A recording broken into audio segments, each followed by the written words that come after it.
What is going on, everybody? It is your girl, Martha D. Staub, owner of MDMC Entertainment, and today is a special edition episode because this is episode 19, and I have a very special guest, Mr. Tony Vela from Green Ink Promotions. What's going on, Tony?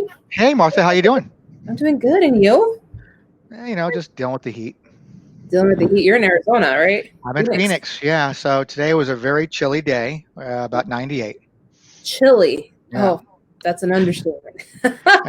after going through 112, 115, 117, once it gets below 105, it starts getting a little colder. Wow. All right. Matter of fact, as soon as we're done here, I'm going to go out for a walk. Take the kid out for a walk. Oh wow! Yeah, you're a very hands-on dad. I love seeing your pictures with your son. It's so great. I don't have much of a choice these days, I think. Yeah, no, you don't. So backstory for everyone: I met Tony in, of all places, Alaska last year. We were at Arctic Comic Con, and he was just the coolest. And we were just talking shop. Tony is a booking agent for Green Ink Promotions, and he's got a bunch of other ventures that we want to talk about. Yeah, Alaska was fun, wasn't it? Yeah, it was. That was year number 2 for that show. I was there the year before in their first one, and it's a lot of fun. Yeah, it's a small town. I loved it though. I thought it was great. I went on this. I did the scenic tour. I did. I saw the animals. I did the whole thing. I wanted to make. It's worth it just for the scenic route alone. I mean, going to Seward? Yes. Driving that 2-hour drive is just worth it. Oh my gosh. The thing is like Anchorage feels like a big city, even though it's not. And, we've traveled all over the place, on different occasions. But, once you go to one city, they all look the same. I'm like, I want to see Alaska. And so. That's kind of the selling point that I've been giving people because not only this year I was supposed to I was handling all the bookings for the company going now. So I wasn't really booking my own talent anymore. I was handling all the submissions from other agents to book talent. And part of my pitch was to just sell an experience. Oh yeah. I mean, it's a 6-hour flight for me and I don't care. I will do that flight any day, any time of the week, just because it's so gorgeous up there. And there's always something to do, so I love it. It's just a very beautiful city. I enjoy it. I missed this year, obviously, because COVID hit. So, but we still have plans for 2021. We'll see. I hope to return. I really am hoping it works out. Me too. Well, I mean, this whole COVID thing has really set everything back, really, as we all know. But I've had to kind of reprioritize on what I'm doing with Green Ink now. So it's kind of interesting we're having this conversation. Well, and if you've been, and I know you've been a really big supporter of me during this entire thing, we started out doing the show as something that, I work with a lot of businesses and I see a lot of businesses making mistakes. And I'm just like, what are you doing? Especially in COVID. And a lot of people are just, they're either stomping their feet and getting mad and protesting, and there's other businesses that are revolutionizing what they do. And I think everyone at one point has had to do that. And I know, especially with booking agents, you guys got hit the hardest because, for what I know, I had a lot of things planned out for this year because I do work with another agent and I do travel on her behalf. So a lot of those dates just came down. And so, commissions are gone. And it's like, all right, how do you pivot during that time? And, some people have done really well. And it sounds like you have a bunch of other things going on too. So you've been able to. I got a lot of things going on. I got hit. I got hit hard. Had a lot of stuff planned for this year. And, there's some people jumped right away into the virtual stuff. Yeah. Which I was very hesitant about because I didn't understand how it worked. And anybody who tried to explain it to me didn't explain it well enough that made it appealing to me. But people seem to make it work. I mean, Wizard World's still doing their things. GalaxyCon's still doing their stuff. Lots of mom and pop places are popped up now doing these virtual cons. Way less overhead. I mean, you can literally run one for, under $1,000 easy. Yeah. Yeah, no. New York Comic Con just had a couple of panels because this was the This was the week I was supposed to be in New York and Texas. Because I got invited to this really cool event, this networking event in New York City, and I was like, yes, finally, I can meet some cool people in New York, like, cooler people than who I already have already. But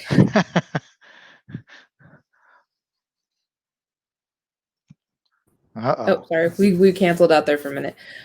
But and so I got invited to do that, and then I had a show in Texas in the weekend, so I was going to try and do both, and so that sucks. It sucks so yeah, hard. I mean, travel plans aside, I mean, I miss my con family from certain places we go to, but more and more as I've been doing this for so many years, I'm kind of really not missing the travel too much. Certain cities, yeah, but I'm not missing the travel too much. Yeah. All right. So, you have come and I've seen you many times at the Wrestling Guy store doing events there and things like that. But before all this, you were actually in corporate America at one point. I was. What were you doing? I worked at one point. The last real company I worked for was AOL. AOL. I worked for them. I was started off as a quality assurance engineer, and then I started becoming the liaison between the development team and the QA people, where I'd go in and read lines of code with people to identify problems before they hit the QA team to test. And I was there back when Netscape was a thing. Wow. And so I survived. I came in after that acquisition. Then I survived the. I barely survived, and I actually got let go of the Time Warner acquisition. So I was there for about 8 months after the Time Warner purchase, and then I got let go. And that was the last time I ended up working for a company, more or less. I've had odds and end jobs here just to help out once in a while, but I got tired of working for people. I worked for a large corporation, which I thought AOL was like, we're the future. We're going to be as vital to the American to people as a telephone and a TV. Yeah. That was like their motto. It was on the lobby every day. You saw it. And then before that, I worked for a startup company, also in the tech business, called Air Media Live, doing push technology, where we were using, Motorola paging systems to push internet information to you without being connected to the internet, using, pager systems. So I experienced both sides, both a startup company and a major company, and both sucked. So. I mean, outside of what they call an AOL, they call it the golden handcuffs. They give you a nice big a good salary, and they give you lots of stock options. Wow. And so you didn't want to leave, because every year you were like 25% vest your initial stock options, and they give you more stock options that wouldn't fully vest in their 4 years. They just kept keeping you there all the time. And so there were guys who had been there at that company before. That was called Johnson Grace. It was an image compression company. So like you have your JPEGs and GIFs and stuff like that. There was one called AOL developed one called .art. So the old day they had .art files. So they started using this company called Johnson Grace. They bought them out. So a lot of the guys that I worked with there were from Johnson Grace, got bought out. They became millionaires. I mean, they didn't have to work, but they just kept getting more and more options all the time. Right. And then it just, I don't know. Growing up, I've been working. People kind of can laugh all they want about it. I've been working since I was 5. My dad owned a chain of grocery stores, and I worked for him for 10 years, from I was 5 till I was 15. I worked almost every weekend, almost every holiday, almost the entire summer, every single year, working a grocery store. I did retail for a long, long time. And then I got to Best Buy, and then I got to, Sears and Best Buy. And then I started working in the tech industry, and then I just got tired of working for people. It was like, no matter what I did, no matter whose right-hand man I was, either someone's going to talk down on me or someone's going to take advantage of me. I was making somebody else a lot of money. Yeah, I don't know if you saw today's show. We're pre-recording everybody. But yeah, the same thing with me. I couldn't fight back with my boss because I was desperate. I needed the cash, and she let me go for stupid reasons. And I said, you know what? I had made this girl at least $20,000. At least, in the 3 months that I was there. And, I have worked for small businesses. I've never been in a corporation. I've always worked in small businesses and startups. And so with the small businesses, you know, I worked for family-owned companies. The last two were bad. And then the startup was like the last straw. And I said, you know what? You know, I am so, and the thing was, is the last straw with me with this girl was, she's like, I really don't think you're a good marketer. And I said, I have helped businesses, small mom and pops, turn into multi-million-dollar businesses. $30 million worth of business I've helped in revenue. So no, I am a good marketer. I know what the fuck I'm doing. And I said, I'm done. I'm done. I don't ever want to go through this ever again, having to deal with, you know, someone just, you know, emotions and, you know, someone thinking they're smarter than everybody. I just couldn't do this. And then, you know, all the money I made people in the past, you know, I never got, you know, credit for it. I think a bonus I got was like $500 the end of the year. You know, it's like, I made you $12 million and I get $500. Like, wow. Well, that kind of parlayed into when I started doing my own stuff and got in the collectible world. I was already doing collectibles as it was. I've been doing it for the past 20 plus years now, doing collectibles of some kind. But, you know, my bread and butter for collectibles has always been like the logo behind me, WrestlingTradingCards.com. It's not even, that's not even a sell. It's just all information site. It's just a checklist of every wrestling card made from the 1800s to current. Wow. And it's been dormant now for 5 years, and we're bringing it back. Never charge anybody for it. It's a labor of love type of thing. But you know, I got into the hobby. I started specializing in certain things. I ended up meeting a guy. I was always doing conventions. I've been doing conventions in some way, shape, or form anyways, whether I was on the backside of the table, in front of the table, setting up, taking down, assisting, helping, whatever it was. And then I met someone at Frank and Son Collectible Show who was bringing in talent, because I had a booth there for years. And I don't even want to name him, but you know, I ran into him. It turned out that his son, who used to help him, moved, and he was looking for someone else to help him.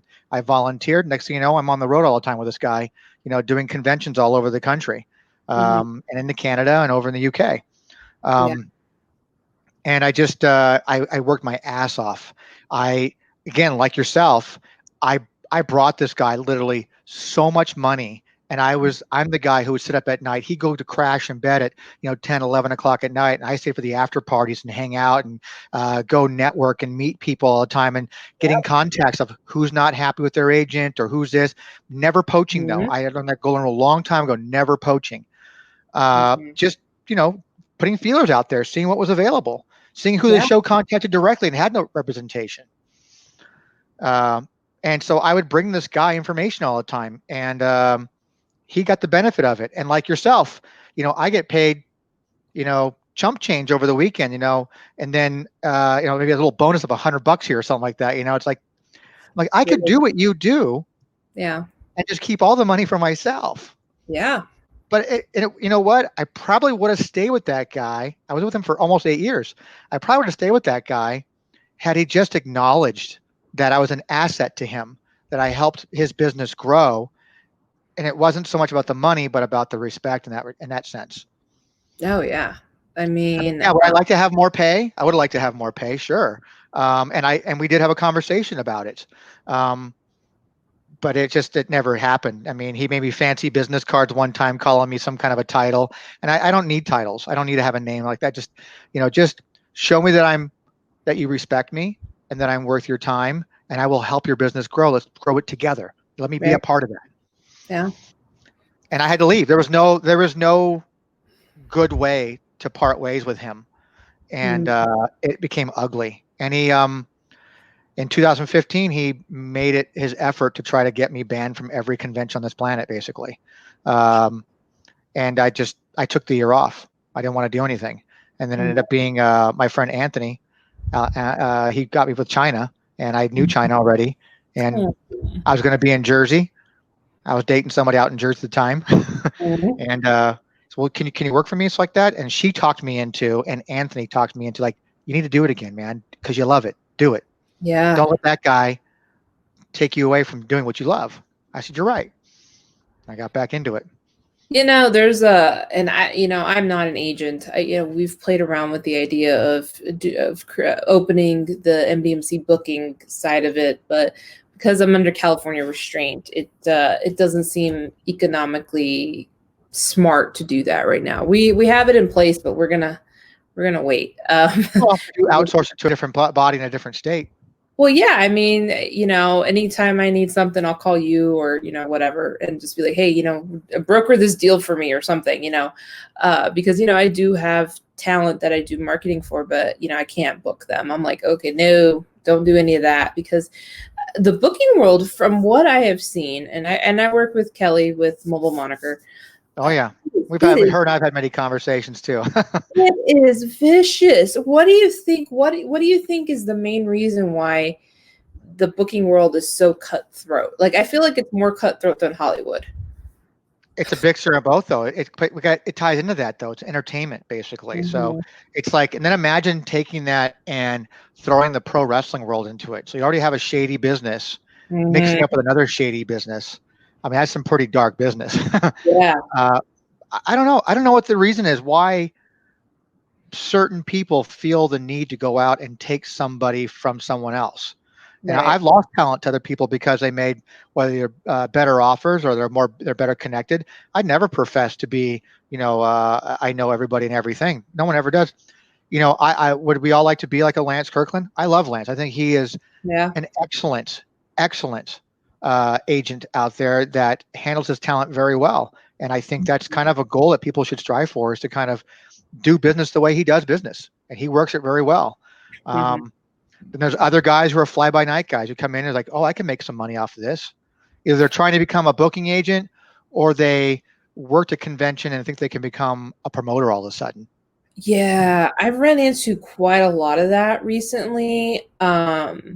One, I got an email from a guy who offered to take one of my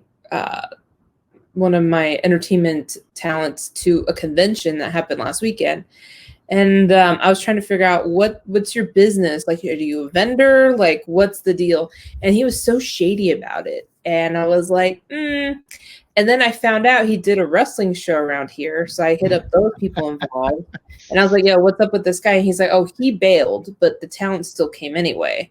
And so I'm like, this sounds shady. So I let my talent know. I'm like, hey, this is what's happening. I suggest you say no. He's like, yeah, I don't even know who this person is. And sure enough, they allegedly had like 4 other people in that similar franchise that he was in, and he bailed. So I'm like, I don't know what it possesses people, especially to be a promoter. You need like thousands of dollars to put on a show. I don't think people understand that. I've been asked for the better part of 15 to 20 years, hey, do you want to run a convention?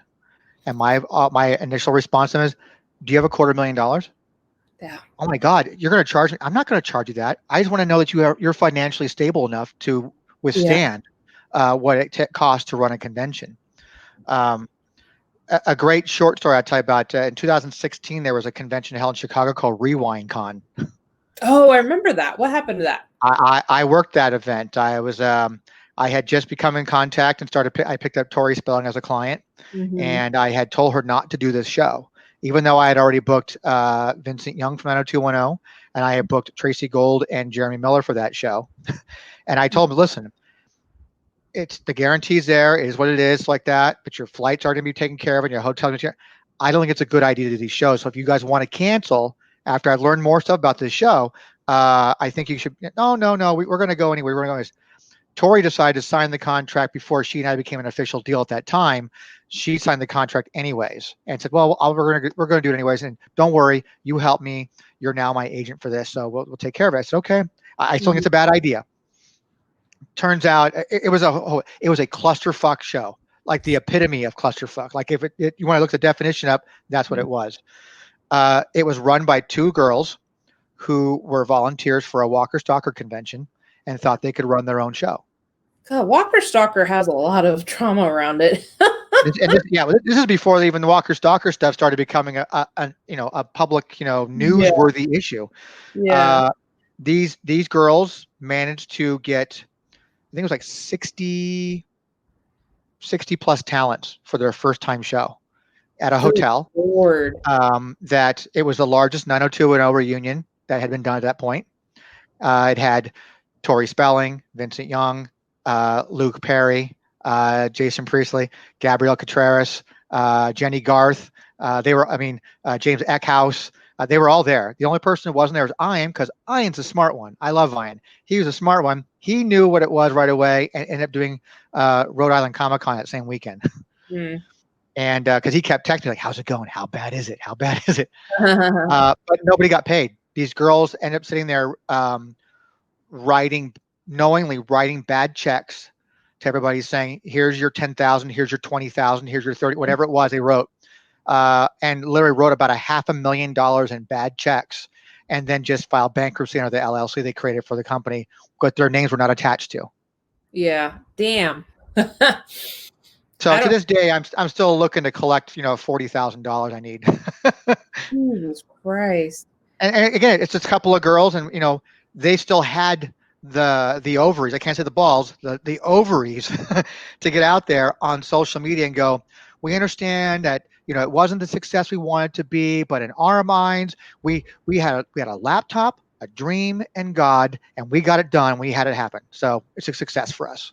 Yeah, I fell into a similar situation where I went to a show in Mexico, and the same thing happened. We had all these this talent from a very popular franchise in the UK.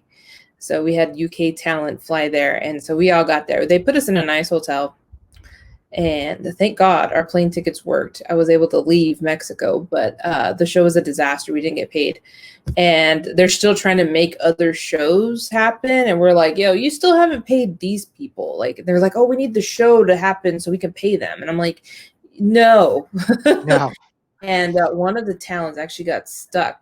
Like, her plane ticket would not, I guess, because it was bought up right on a weekend, so she was able to jump aboard the plane that Friday. So when Monday came, I guess by the time the bank cleared it, found out it wasn't enough money to clear the ticket, she was stranded. So he had to pay for it back to the UK on the same day, back to London. I was like, oh my God. And I was like, I don't trust, I other than like maybe, I can't even think, I mean, I have so many friends and acquaintances in the industry as it is, but I don't think there's anybody I trust in the entire convention scene. And no disrespect to anybody in particular either, but because of bad luck like that or bad things like that happening, one of the cool little safety tips I always give, maybe not so much for travel, but when you get to a hotel, they always want you to put a credit card on file for incidentals. Mm-hmm. Now, most people don't know, you don't technically have to leave a credit card on file for incidentals. They can usually just turn that feature off on the computer. They can flag your room as not allowed to charge anything to your room. Right. If they insist on it, I always carry one. I always carry a credit card, gift card, credit card, a prepaid Visa card. Nice. And I put $100 on it, because usually you're going to be in a place for 2 nights. They want $50 a night sometimes. I'll put like 100 or maybe 200 tops, and just say, here you go, you can use this. That way, if the show folds and then the credit card on file goes out, they try to charge your card on file now, they're not going to get very much from you. Yeah. I mean, if you try to do like a Dragon Con and you stay at their hotels, you're looking at $1,000 for the weekend staying there. Oh yeah, because they're expensive.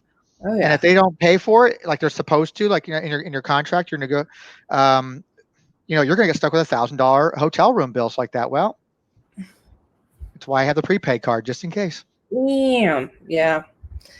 So I know that, so after AOL and you ended up at Frank's and you ended up starting to do the booking, did you learn that because obviously you can't jump into booking and just land the landing correctly. I mean, how long did it take you to get this concept down? Because, a lot of people don't know there's contracts involved. There's, negotiations. There's, it's like professional babysitting, in my personal opinion. Because it really is. And if people ask me, I go, what do you do? I go, well, I'm kind of a professional babysitter.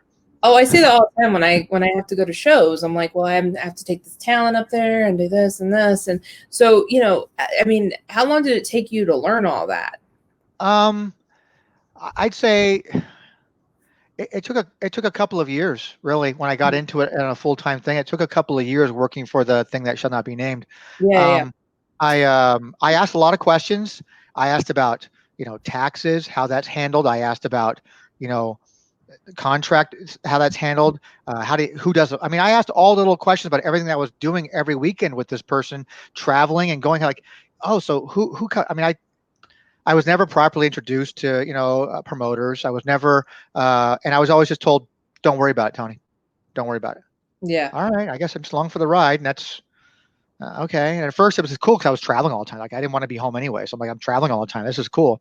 But as I started becoming more serious about it, started asking more questions, and I'm like, hey, I'm busting my ass off trying to get new clients and do this and do that and put out your fires that you keep putting out and putting on. So kind of what I was doing for the guy I worked with. I was putting out all his fires.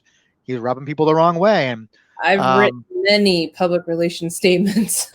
Oh, it's just it was just incredible what I had to do. And then I just thought, well, I should be compensated for that. But it took a while because I would ask, and then going and traveling, I started seeing other agents, becoming friends with them, kind of picking their brains, since the guy I'm working with really wouldn't help me that much understand things.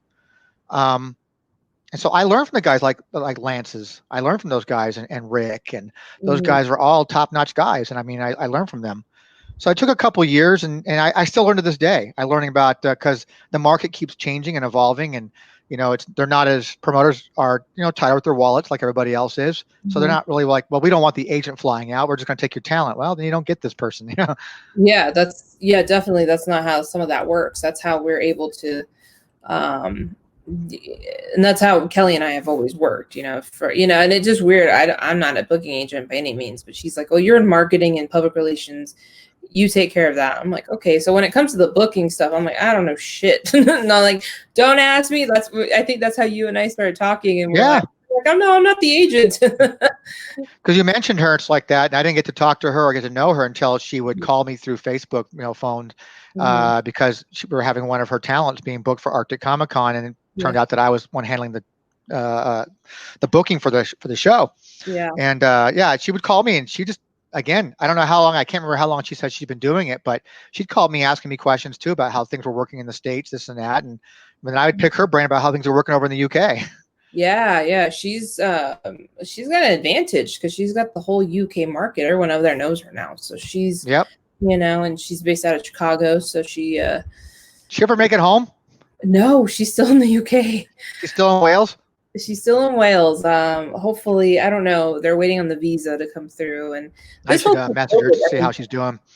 This whole thing with COVID, man, it's just literally stranded people. And it's put, I understand this is a serious thing, but it's, I have to wonder sometimes, I hope it's not just getting blown out of proportion and keeping people away from doing what they need to do. And hopefully, we get to a point where we can do it safely. And I think that's already happening now, because you have, Bill, owner of Days of the Dead convention. I mean, he's been running them now. He's got one in Indianapolis. I think he has one this weekend in Vegas. LA Comic Con is going to continue in December. Yeah, that's what I hear. We'll see how that, and you guys are way stricter about it right now than most places are. So I don't foresee that happening. I don't either, but best of luck to LA Comic Con. They're a great show. One of the things that we're going to start doing was going out and setting up tables at shows and showing the dominance of, not dominance, but just the appearance that, we work in the sphere too. And, probably try to get more clients and things like that. But yeah, that went out the tank. So I know when COVID once hit, you and I talked a lot about your website and things like that. What have you been doing since COVID has pretty much stopped your business, basically? Well, I did redo my site after talking with you. I found that simplicity was better. Yeah. I like the website, by the way. I'm on it right now. I'm still not overly happy with it. I think it's better than it was. It's actually a lot less upkeep, which is fine, because I'm a one-person operation. I don't have employees. And since I'm not traveling as much anymore, even if there wasn't any COVID, I still wouldn't be traveling as much. I love being home. I have a little boy. I have my wife. I love being home, which is like a first for me in ever, and in ever. But if I had talent that needed to be like a chiller or something like that, or Steel City Con that's not of a caliber that I need to be with, I've made connections over the years. I just have somebody go sit with my talent that I trusted to go sit with my talent. Right. But some of my other bigger name people I have to be with. Oh, but for sure. I don't know. I talked to you about when this COVID thing hit, and I was, concerned about what was going to happen with my website. If it was too much, should I just use social media? Like today, you talked about how businesses just focus on Facebook and that's it. And I was one of those people. I just thought all I needed was Facebook to really do things. I dabbled a little bit in Instagram. I have a Twitter account. That's why I asked you about Twitter. Right. I just, I'm still trying to figure it all out. And I'm a big fan of Gary Vee, so I just kind of like, you know what, just keep putting content. Doesn't matter if you have one person like it or 1,000 people like it. Just Right. keep putting content out there. And that's Yeah. what I'm doing. And now I'm not across all the platforms because I don't know. I don't use TikTok. I don't use Snapchat. Right. I don't use any of that stuff. I'm Yeah, just constantly putting out content. I was actually going through the report that social media examiner brought out with the industry and within our marketing industry. TikTok and You faded out hold on on a me. minute. So TikTok and Snapchat are on the very bottom of the tools that we use because it's just not. Now if you're like a studio like Sony or Warner Brothers, that totally works for you, but not in this realm. Now, maybe when we actually get to go back to shows and stuff, maybe those are the times to use it. But I don't recommend doing Snapchat or TikTok for. What do you think about LinkedIn? LinkedIn is super powerful. I have actually had a lot of success with other clients using LinkedIn as a lead gen generator. So basically, what we end up doing is we pay for the sales navigator. I think it's like $60 a month. And in there, you can figure out what type of people you want to connect to. And the way I would set it up is you have the introductory message that when you connect, you send them the message, hey, I'm so-and-so, I work in this industry. I see you also in this industry, would love to connect. And then if they connect with you, then I send another email. Hey, thank you so much for connecting. This is a little bit about me. If you know anyone interested in these services, let me know. And then if they say yes, and that conversation continues, then you take it into your email and you capture the email. One thing that we're doing a lot with another client of mine is with Sales Navigators, we're doing a lot of data mining. And so, just getting those emails and putting them into an email marketing campaign. And I know don't tell your email provider you're doing that, because then it's kind of frowned upon because they didn't willingly subscribe to the list. But it's a quick little workaround if you want to, especially if you want to do like a targeted ad, like on Facebook, you can import all those email lists into that, so you can target them without them really knowing that you're targeting them. It's a sneaky way of doing it, but It works. And so we've had just recently now, we've really been pushing our LinkedIn with one of our other clients, and it's really starting to come around in the fold because these are people, they have money, they're holding certain positions, and so depending on the industry, it can work out really well. So I use it. I don't use it like that. I'm just trying to promote my company page because it's on there. But maybe at one point I was thinking of doing that, but right now I'm so busy with what I have already. I'm not looking for new business at this point. Well, kind of going back to what you were saying about what have I done since COVID hits like that, I had to refocus my business for Green Ink. So after about 3 weeks or so, not quite a month maybe, early March to early April, I kind of just, Green Ink is done for 2020. I'm just going to write it off for 2020. I'm just done. That's it. And that was the mindset that I had. And then I just said, you know what? I'm going to figure out I'm going to do with it going forward. But I also have another business that I run. I have Vela cards. Right. Which I sell a card game that's been out of print since 2007. But it still has a very loyal fan base to it, that collect. And as soon as that COVID hit, man, my sales for Vela cards, which I don't even run it myself anymore. I wanted to get rid of it when I was really getting serious about doing Green Ink. I was going to sell my business off, and a buddy of mine who lives in Wisconsin said, hey, I'll run it for you. If you want, you should, I said, well, if you run it for me, I'll give you X. He goes, no, I'll take this instead. And we worked out a deal, and he runs it for me. I sent him an 800-pound pallet of all my merchandise. Wow. It was my storage unit. It took a big chunk out of my storage unit, and sent it out to him. he set up shop out in Wisconsin, and he's been running it for almost 3 years now. And I kind of wish I had it all back myself, because I've had 15-year highs in sales since COVID hit. Mm-hmm. And thank God that it picked up, because even though we do okay here in our house, my wife works from home. She makes a good salary. We still had my income from the shows, and we had sort of not budgeted, but kind of had planned for the year that, hey, we've got this one in the UK is gonna be big. We got this one over here is gonna be big. So we know that there's gonna be some revenue coming in from those shows. Well, that's all gone now. Yeah. Then my Vela cards business picked up, and it's like, wow, thank God. There's this bill being paid for, groceries being paid for, gas being paid for. I mean, all that stuff got paid through Vela cards, which was nice. So I kind of just let Green Ink sit in the back burner for a while up until August, and then started talking about maybe doing a virtual con. Right, and you did that yesterday. We were supposed to do that yesterday, but on the sad note, we canceled last minute. Oh, you did? Okay. Yeah, it didn't generate enough pre-orders that made it worthwhile, and I didn't want to have talent be, one, embarrassed by the lack of response for it. Yeah. Two, it didn't get promoted properly in the time frame we wanted to do, and we were supposed to do it back in August, and we bumped it later August, and we bumped it to September, and then we bumped it. We would have hit better in August if we had our shit together, but we didn't have our shit together, and now we're suffering from that. But it's a failure.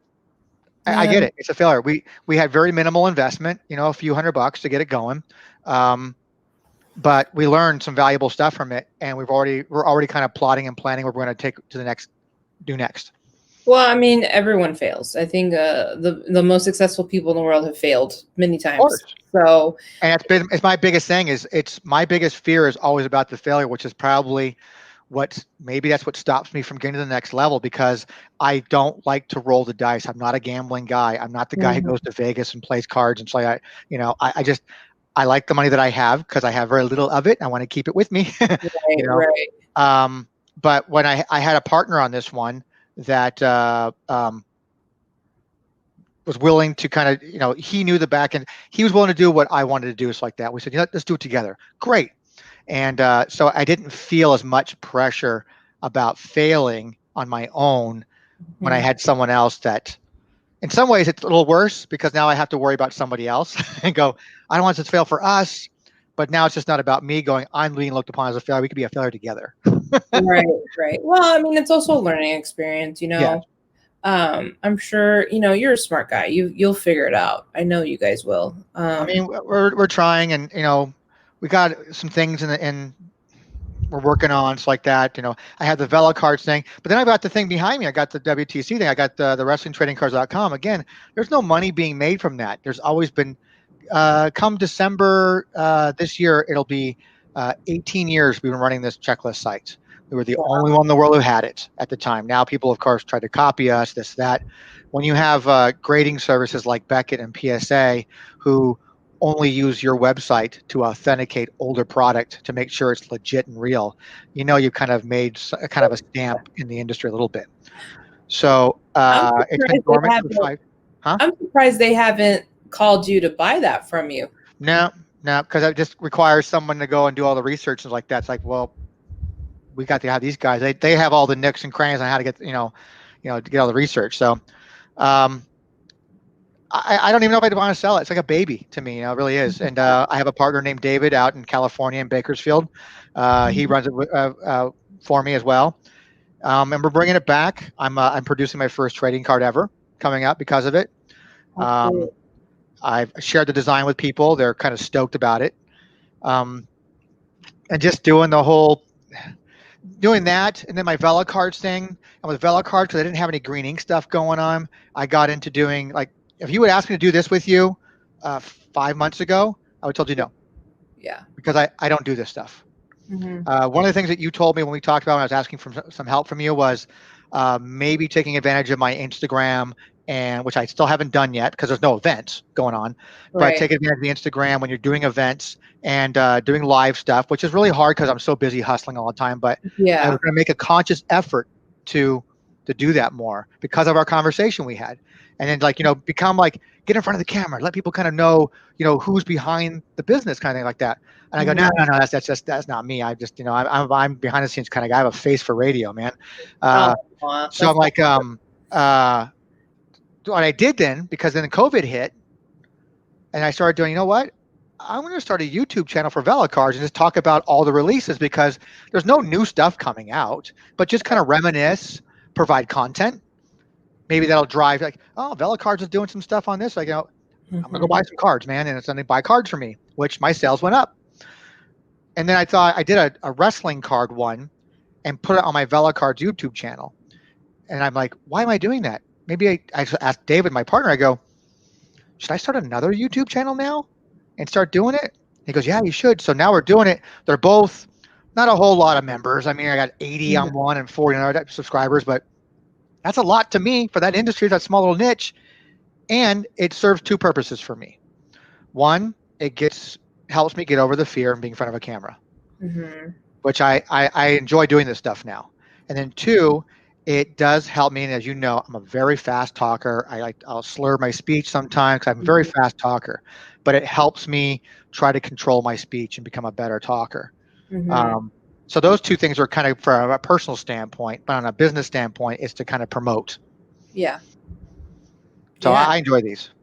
Yeah, I had the same thing. I mean, I didn't really want to get in front of a camera either. I'm like, I'll post pictures of myself, but that's about it. But, I feel like, I don't know if I'm just a little jaded or a little bitter of some of my experiences, but I'm also thinking like, there are people out there that would probably benefit from hearing from what I've gone through. And maybe this will help them through a situation. Just like today, I posted, my whole story about, and I started getting DMs and messages from people saying, you have no idea how much I look up to you. I've been watching you. You've been inspiring me. I was like, holy shit. Okay. Like, I know people watch, but I didn't know they were watching that close. But when you start getting that kind of feedback, it motivates you. It puts you in a positive frame of mind. Yeah. It makes you want to work a little harder and get some other things done to keep moving, whatever it is your agenda is, forward more. And so I'm really enjoying these for myself, because I've been getting some of that kind of feedback from people going, and I'm meeting some collectors who I've only heard about or have sold 2 years ago that I've never met. And because we live in a world now we can do this. I can go talk to a guy in Montreal right now. I can talk to a guy, I've got a podcast coming with a guy in Japan, just because we can do this now. And you start getting feedback from people going, man, I'm really enjoying your episodes on WTC or Vela cards. Like, they're so cool and insightful. I'm learning things about the game I never knew about, or about trading cards. And it makes you feel good about it. It's like that. Like, we're going to call you the godfather of wrestling cards now. I mean, it's just kind of cool to hear that. It's like that, you're not what you're trying to get. You're just trying to pay it forward, but you're get that feedback. It makes you want to do more. Absolutely. Well, so I'm enjoying it. That's awesome. I'm glad you got over the fear, and you seem very comfortable here. You don't seem nervous. I feel it's like it's almost second nature to me now. So I really enjoy it. Yeah, that's great. I'm so happy to hear that, because I was really worried about you. I was worried about all my agent friends. Actually, I only have two, you and Kelly. And all two of you. All two of you. I mean, I think I probably know more agents, but you're the only two that I like to talk to. It's just, agent world is weird. I try to stay in my lane. I have agents that don't like me, and I don't even know who they are. I'm like, I don't even know. Welcome to the club. Yeah, I'm like, I've heard so many, like, even when I started MDMC and I was doing the marketing and things like that, when I started messing in these circles, people were already throwing the arrow at me, and I'm just like, know who you are. Yeah, well, because I mean, they perceive you as a potential poacher or this, that, and the other kind of thing. It's such a cutthroat business. And I honestly am, because during COVID time now, I'm honestly kind of second guessing if it's what I want to do going forward, if I actually want to book anymore. I mean, I have certain clients like Kurt Angle I'll always work with. Kevin Nash I'll always work with, and these are people that I've built personal relationships with too, that are genuinely really good guys that I like to work with. But I think most people, I don't know. It's just I don't know if I'm thick-skinned enough. I just don't know if I am. Yeah. It's hard. It's you want to please the promoter, you want to please your talent, make sure that you don't, not the expense of your wallet. Hopefully, it's hard to navigate that field, and you got to walk through all these sharks out there trying to steal shit from you, and it's really tough. And it's like, do I want to do that, or maybe I want to work for an Arctic Comic Con? That's what I'm going to do. I'll be the guy. I'm the one who the convention is relying on to book all the talent. All the agents come to me. So it's so funny that they didn't know it was me. So I'm getting, like, the guy I used to work for, he's sending me his submission list. I'm getting people sending me the submission list. They don't even know it's me. I'm replying back on, and I could be a dick. I really could be a dick. It's like, fuck you. I'm not going to go deal with you anymore, man. Cause I know I'm like, nope. I'm looking out for what's best interest for the show. If they have a client that's good for the show, by all means, I'll run it by the team and see if that's what they want to do. Right. But I don't know. Maybe I want to do that. Maybe I've even talked lately now about maybe just settling down here in Phoenix and just opening up my own wrestling store. You should, like, the wrestling. I've been talking to David over at Wrestling Guy store. He's making some plans to come out, and we're going to scout some places. And we're looking, and I'm starting to do some bookings out here. I have my first one in December 12th for a sports shop down the street here. Yeah, all these little shops now are starting to have talent. That's going to be the new little thing until we can all get back into a convention center. Well, Wrestling Guy store used to do the same thing anyway. They were doing it all the time anyways. But I see Greg's got his. I saw you went to Greg's. How was it? The Brian, what's his name? I forget that guy's name. But yes, I was. Greg asked us to help out. So I was giving hand sanitizer to everybody coming through the door. And so that one went really well. This weekend is the big three that are coming through: Hornswoggle and Zach. I did his graphic. I did his original graphic for Hornswoggle. Yeah. And then I did the graphic for Kurt Hawkins for the Wrestling Guy store. Yeah. And then he ended up going ahead and canceling him since he already had Zack Ryder out there already too. So they just made all three of them there. I thought I was doing graphics for Greg at the store, but I think he found someone. I don't know. So who knows? Okay. Yeah, I was wondering. But yeah, I saw David this past weekend. He had Layla. Yep. As you know, I did that graphic too. I have the women's championship belt that it's missing a couple people. I'm going to have to, and it's funny because I had told David, I'm like, oh, you should bring this person, this person, this person. He brought me Molly Holly. I don't know if that was you. No, it wasn't me. I worked with Nora before. And then Layla came out of nowhere, which was funny because Bill from the East Coast was having her for a signing. And I was like, and I thought about it, I was like, man, he was going to have her do a show in New Jersey in June. And I was like, I'm going to fly out there. I think it was for Legend of the Ring. Yeah. And I was like, I'll have her sign it. I don't care. I flew to New York to get, oh God, she was on, oh God, I'm blanking right now. She's a big Hall of Famer. She was in The Glow. I forget her name, but, so I went to go see her, and she's a hard one to get. And so, but Layla showed up at David's store. And so, I mean, anytime I can support any of these local guys, I will. They do great work. And I know Layla's, she's local. She's in Phoenix. Oh, I didn't know that. Yeah. So David asked her if it was okay to pass her number on to me. It's like that. So I'm going to contact her this coming week and maybe set up a private with her. That's great. Yeah. She said on her personal IG or just her regular IG, that this was the first in-person appearance she's ever had in 5 years. Yeah. And that is huge. And so, we're being super safe. The only thing that kind of freaked me out a little is I took off the mask to take the picture. And then I try to put it back on, and there's just we're just trying to be super cautious, make sure we're being safe. So that gave me a little anxiety because, I don't want anyone to get sick. So obviously we're not feeling symptoms or anything. We wouldn't have gone, but that's just still that David did a great job with doing the precautions and things like that, numbering the tickets and doing that. And so that's very innovative. I think when people can rise above the situation and still continue to do some of these things, and they're safe guidelines. I mean, that's those are things that he and I talked about before he started doing the signs again. We were just kind of toying around ideas about how to do things in a safe way, because I don't know what the rules and regulations are there in California because they're different here in Arizona. So just he always calls me up or hardly ever calls me. He'll text me or message me, like that, about for ideas and stuff, which I got to work on that graphic tonight for that Tanel Dashwood person. Yeah, that's this weekend, right? Yeah, I think so. He wanted me to try to print up. I wanted to do an 11 by 14. He wanted to do. Oh, nice. I'm supposed to work on it tonight. I was actually thinking of having David on the show because I think he's got a really cool story too. He has a great story. I love hearing stories. This is one of the reasons why I reached out to you, because you came from such a structured life and just, this structure of corporation. And then you just said, fuck it, I'm going to go do my own thing. And you've been doing this successfully for almost 20 years now? Yeah. Your own? I got laid off by AOL in 01. In 01. So yeah, we're headed around to the 20-year mark. So, I mean, again, not to say like it's been consistent since then, but it's just you take a job here and there once in a while. It's like that. You take a contract job over here doing this or doing that. But for the most part, it's just been all, self. Just digging in deep into the collectibles world.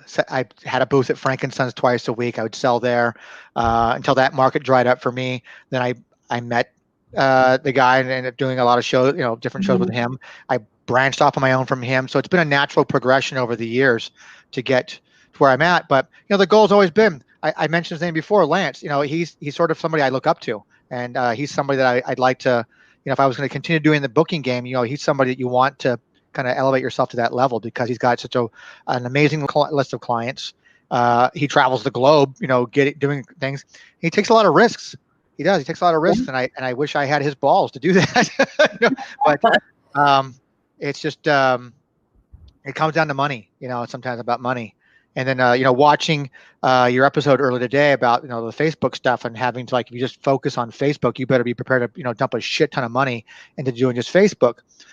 And I don't know enough about ads. When I get to that point where I want to start doing ads, now my partner for Top Rope Con that we tried to do yesterday, he knows about that stuff. So yeah. He knows where to throw money into. It's like that. And you see immediate results. I mean, we see immediate results, but immediate results only in views and acknowledgments.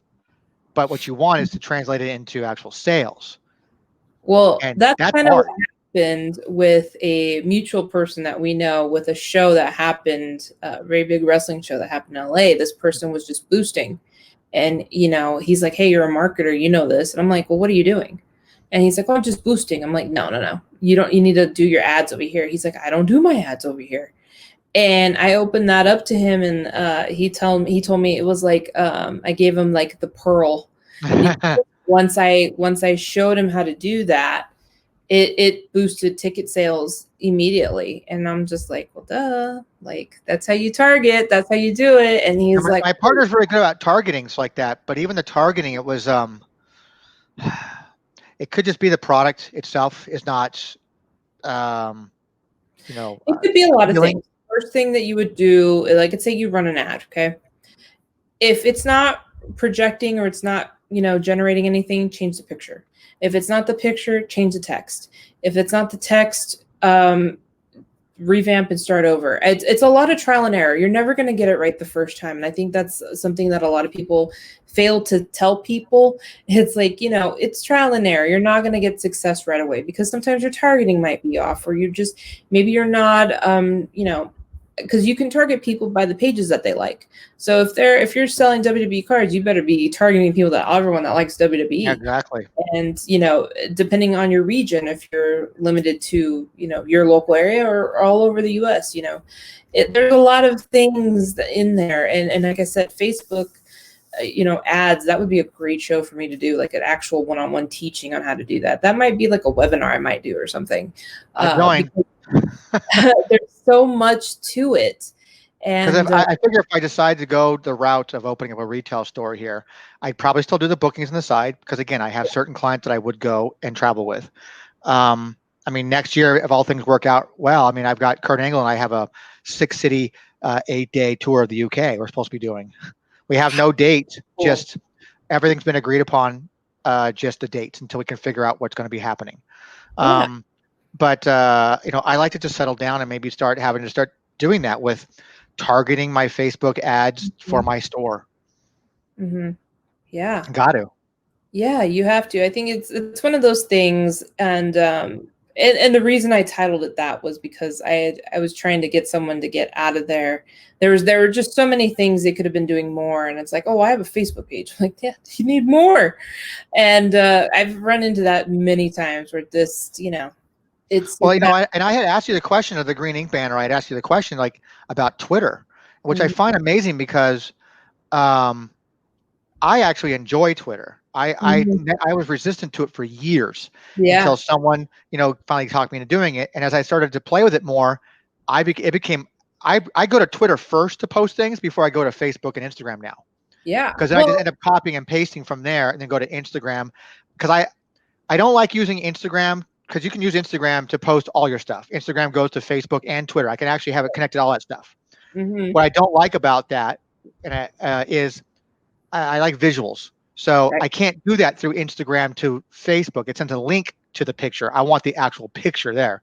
So I will purposely go and put a post on Twitter, copy and paste my limited text, dump it over into Instagram, add more text to be a little more clear about what I'm trying to, do, and then connect it and post it to Facebook and Instagram at the same time. But I have more followers on Twitter than I do on Instagram. Yeah. Did you stick around for me showing you Buffer on how you can I saw a little bit of the Buffer thing like that, and I did. Then my 20-month-old said, no more of that, Dad. Yeah. I figured. So I saw that, and then so I'm interested in checking it out and seeing how I can schedule all my stuff like you were talking about. I mean, I tell you, it is the biggest lifesaver ever, especially with clients. I have a lot of content that needs to go out. When I was working with the fashion and jewelry line, at the beginning of the month, I would just cram a month's worth of content on there for all the platforms, set it, forget it, come back in the next month. And so it's easy. So you spend like one day a month cramming all your stuff for the month. Yeah. Especially when you have a product-based business, it's easy to do that. Another client of mine is a service-based business. So we use old pictures from old projects or idea boards or things like that. And then if there's something happening in the office for them, because they're limited on office time too because of COVID. And so, but we try to figure out ways to keep the content fresh so that the audience doesn't get bored. So you're constantly putting content out, which is always the number one thing. Yep. But the number two thing is also engaging, isn't it? Yeah, you have to engage. One of the things that I do a lot is I obviously do the hashtag thing, and sometimes people engage with me, sometimes they don't. Today was a very big engagement day on both my personal and the business page, and then because of that post I posted today, everyone kind of came to the show today. So I was, obviously talking back to everybody else. So definitely engagement. What I would like to do, and I don't have time for it as much, but get on the Instagram, and if you have people that have followed you, go and you have to start liking their stuff. There's actually a new Instagram changed its algorithm again. There's a post I'll be putting out as to how to the likes don't really necessarily matter anymore. It's the saves. No. So there's a new thing to it. I got to fix the graphic and then I'll throw it up hopefully by tomorrow. But it's the world is changing. I try to stay on top of all the new things that are happening, and just so I can give everyone some really good, knowledgeable information. I find that I also try to make an effort now to like everybody's comment for the most part. I mean, I'm not going to like somebody who's tells me to eat shit or something, but or I try to answer every question. Yeah. I try to, and I'm telling you that the social media side of a business is a full-time gig itself. And I run Vela cards. That's me. All social media is me. Green Ink, everything is me on that. I do all of Arctic Comic Con social media. Yeah, you do. I help David run Wrestling Guy Store Facebook. Mm-hmm. I have Top Row Con now I have to deal with as well. I mean, I have like probably 6 or 7 different accounts on, and they're all full-time gigs. I'm literally on the toilet, just, doing my stuff. Like, it's a good time, I think, Tony, you're a marketer. Maybe that's the line I have to go into that field. I don't know. I'm at a crossroads in my life right now. I really am. On a serious note, that's where I'm at. I don't know if I want to continue doing booking. This right here behind, that's a passion project for me. So I love that. I'm getting back into the hobby itself as a collector too, and investing. I treat it like stock. I don't know if I want to continue the booking. I don't know if I want to open my own store. I don't know if I want to continue to keep doing Vela card stuff. Do I want to just take and sell off all this, that, and the other, my collectibles, and kind of take all that? And I've been kind of lucky in the sense that I didn't consciously go, well, I'm not going to put all my eggs in one basket. I'm going to have this, this, and that. So I just kind of did. I just did. And I don't know what I want to do now. I don't know what I want to do. Well, I'm 50 years old. I'm 51 this month, and I'm not sure what the hell I want to do anymore. Well, happy early birthday. Really, you have to really go with where the passion goes, and I think, if you're working one thing and you really want to be working on the other, that's probably the one you need to be at. I don't suggest shutting down Green Ink altogether. I think you should leave that open to select clientele. I would say that, you're exclusive like that, that way that might make people want to work with you even more because you don't work with certain people. Yeah. You pick and choose your select clientele. That's the way I would do that. Now, Green Ink can be your side hustle. And then, whatever I like the idea of the store. The store sounds like fun. And you have. Well, I'm here in Phoenix, and I cashed in some favors with like Kurt Angles like that to get me some tickets to go to a couple of events there. I went to a Raw and a SmackDown. I don't go to those things, but I went because I wanted to see what kind of a crowd it drew. Mm-hmm. Is this a wrestling town?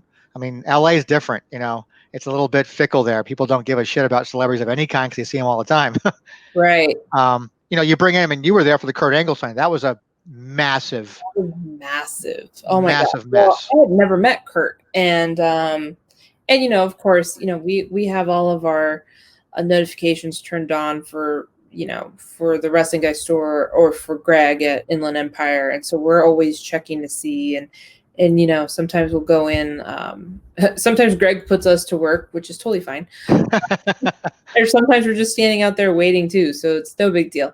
But yeah, I think it's very interesting. LA is a weird town, and I think a lot of really cool events happen there. But again, it's hard to get people. I tried this with LA Comic-Con. It's just like, you should get X, Y, and Z. And they're like, no one cares. I was working with a Star Trek actor, and he's like, we're in LA. No one cares. You have to leave LA to market your project so that people care. And I'm just like, how does no one care in LA? Like, and of course, I'm not from here. I transplanted here from New Mexico, and I love it here. I've been saying it for years myself. I don't like doing any conventions in the SoCal area just because people there don't care. That's so if weird. You see me at the Hollywood show, it's usually because somebody else hired me to come help them. Yeah. You see me at the Wrestling Guy store because I booked it usually. Yeah, I love the Hollywood show. That's a good one too. I missed that. I think that was the last one I went to was in February. I saw you guys there. I was there. Yeah, you were there with Link. Yep. Yeah. Okay. Dang. Oh gosh. Yeah. Comic-Cons. I mean, I miss them. Again, I miss them. I've been doing them for so long, though. I mean, this year was the first year I contemplated about going to San Diego Comic-Con because I took 4 years off after going for 24 straight years.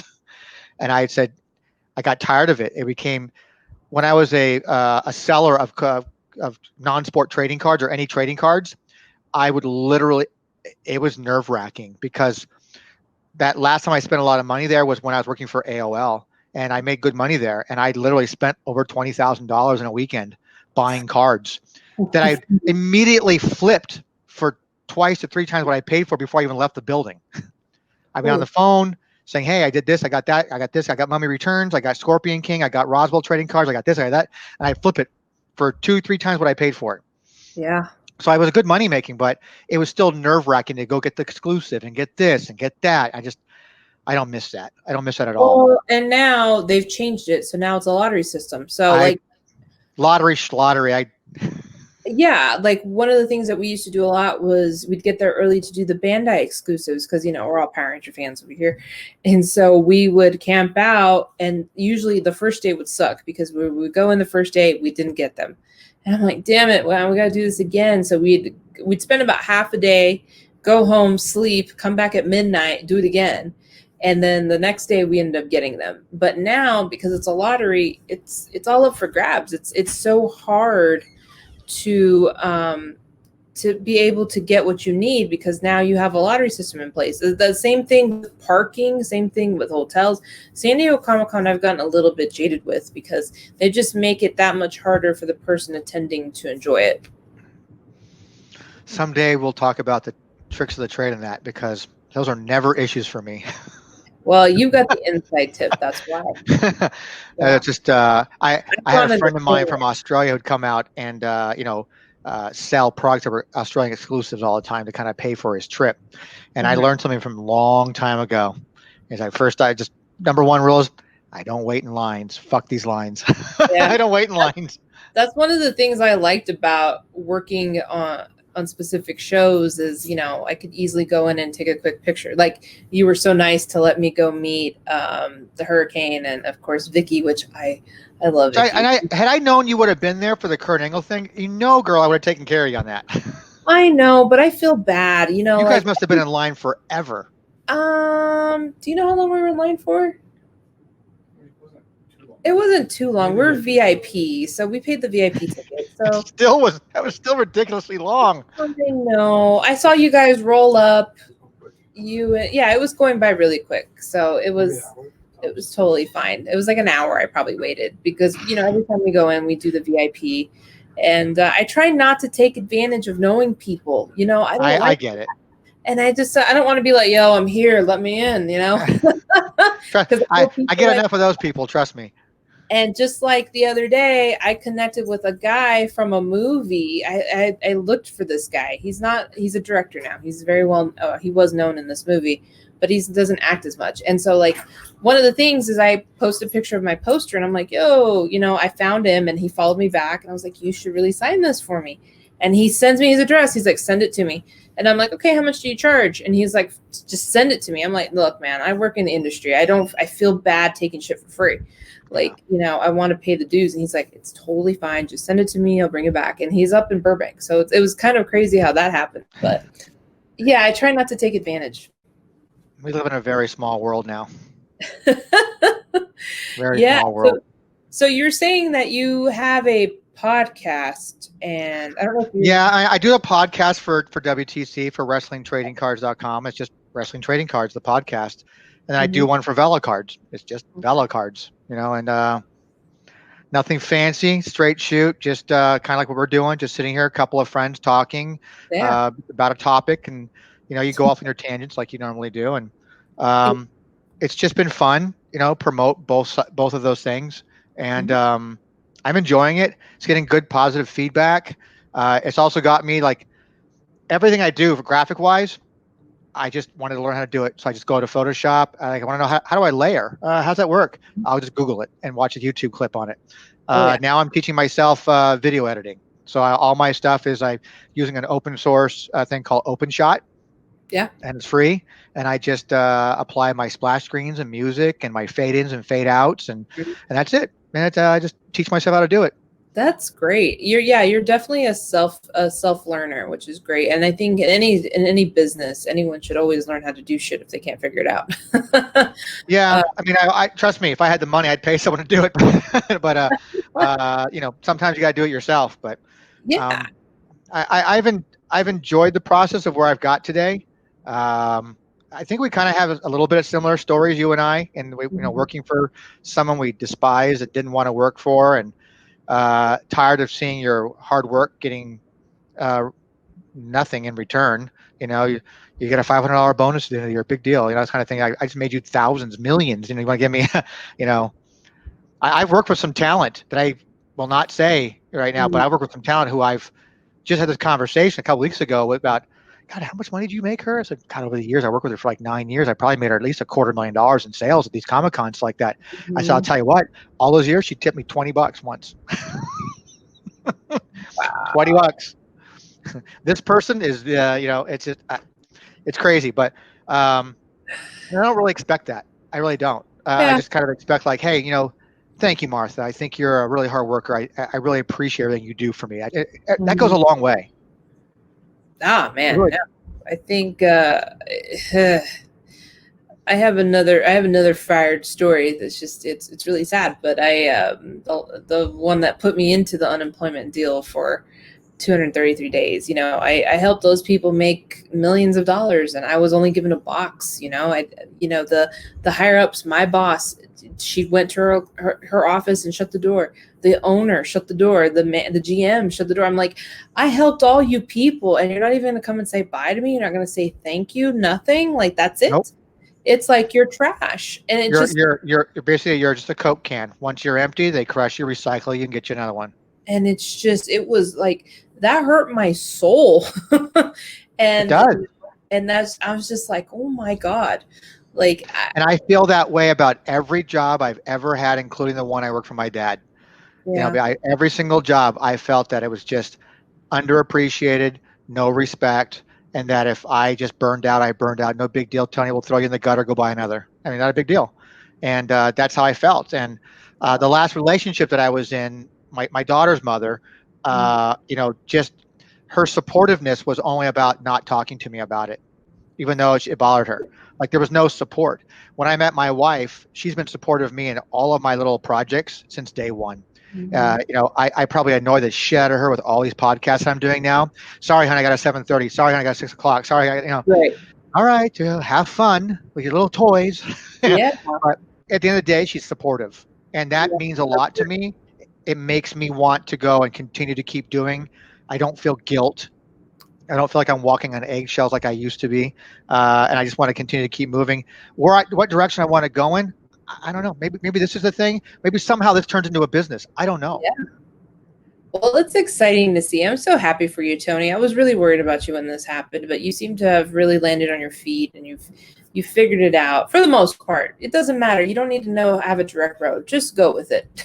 I'm just kind of rolling with it, and then when I need some advice about something like that, you're one of the first people I come to and ask about, like, what should I do about this? Do you think this is the right thing to do? You were the first person that I talked to about when I made that post on Facebook about, like, do you really need a website if you got social media right now? It's like that for a business. And you're like, fuck yeah, absolutely. You better keep that shit.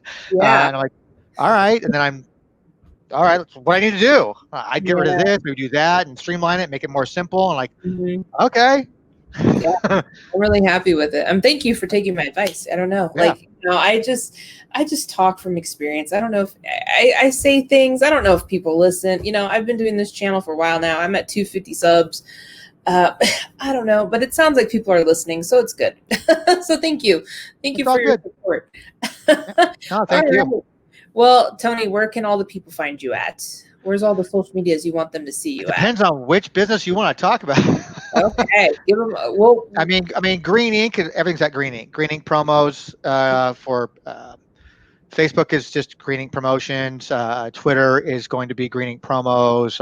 Instagram's Green Ink promos. Vela Cards is across the board at Vela Cards. Everything. VELACARDS at velacards.com. Vela Cards on Twitter. Vela Cards on Instagram. Vela Cards on Facebook. And then WrestlingTradingCards.com. It's, again, an older website. I'm doing a fundraiser right now, as a matter of fact. Can I plug that? Oh yeah, you can do whatever you want. There's a long history. I won't bore you with it. A long history about WTC, where at one time we were the #1 website source for everything wrestling trading cards. If you did a Google search for wrestling trading cards, before the ad craze became a thing, #1 search was WTC. It's been dormant now since, it says 2016, but technically it's been dormant since late 2014, early 2015. So it's got a lot of product that's been put out there that hasn't been documented yet. But then I started talking to my partner again because we had a falling out, got back together, and the YouTube channel has really sparked up a lot of interest, going, holy shit, WTC's back. Are you really bringing it back? I'm like, and I've been paying for it out of my pocket as a labor of love, well, both of us, since 2002, for a site that's generated zero income, and it's just a labor of love. Yeah. And I thought, I've seen other websites go out there and do fundraisers to fund their site. Maybe I can do that, not like a Kickstarter, but something like that, And I said, all I need is $800. If I get $800, I could fully fund the website for what we need it for 5 years. Ooh, let's make a social media post, put a donation button on that website, and let's. Well, the thing was, I'm going to be doing that, but the website's an old website through an old. I'm telling you, I think it came from an Angel Fire account or GeoCities that became like a Yahoo, which became like another company. It's and I don't like their tools. So I'm going to move it all in-house to GoDaddy because I like GoDaddy. They offer tools that I like, and I'm comfortable with them. So I plan on doing that. I haven't done any updates to the site yet. I don't know if I should try taking money now to fund it or move it over and I feel like I don't want to be taking people's money. So what I did is I designed a trading card, my first official trading card. And Kevin Nash has been very, very kind to sign cards for me. So there'll be 50 autographs. There'll be autographs numbered to 25, and then 10 cards numbered to 10, and then of 5, and then a 1 of 1. The ones of 25 will be in gold. The ones of to 10 will be in blue, and the ones to 5 will be black and white, and he'll inscribe them NWO for life. And then the 1 of 1 will be signed in red and say NWO Wolfpack. Wow. That's great. And then there's a regular trading card, a non-autograph version. So everybody who donates gets at least a trading card. Then I have tiers. I'll have 5 tiers based on the price. I'll be putting that up in about 3 or 4 days now.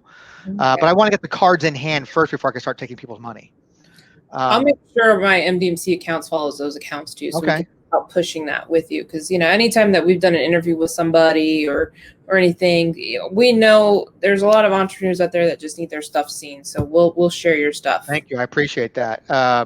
So it's something I want to do, and as a matter of fact, you might be familiar with the image that we're using, which is at the Wrestling Guy store they do the Ceiling of Fame. Yeah. Well, now Anthony Dennis's, the butcher's son, incredible artist. Most of the stuff you see up there, actually, is what he whips out that morning in a Sharpie. Yeah. But for Nash, and I think he did it for Mick Foley too. For Nash, he did a painting. Oh, and it's really? A beautiful black and gray and white painting. Well, he took a nice overhead shot of it that I converted into a trading card. We worked out a deal where I can have the rights to make a card out of it, and I gave him credit in the back like that, and I'll promote to make sure if anybody's interested in his work can buy work from him. And that's the image that I'm using for WTC for this card. Oh wow! It looks amazing. It looks beautiful. Oh, I can't wait to see it. So, but yeah, that's what I'm pulling on that. So WTC is my big passion again right now. So everything's wrestlingtradingcards.com, wrestling trading cards, Facebook as well, .com. And then on Twitter, it's just, I can't remember the handle. It's like whatever. I just signed up. I'll make sure I put all the links in the bottom. Yeah, cool. Yeah, awesome. Well, thank you. I know we're rambling on forever, so we got to get going. I don't know how 1 hour and 17 minutes has gone by. This is just a good conversation.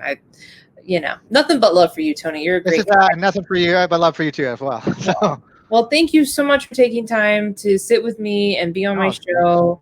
And I just think the world of you. I know that you're going to be very, very successful in whichever path you take, because you've just been great already. And so, yeah, thank you so much for being here.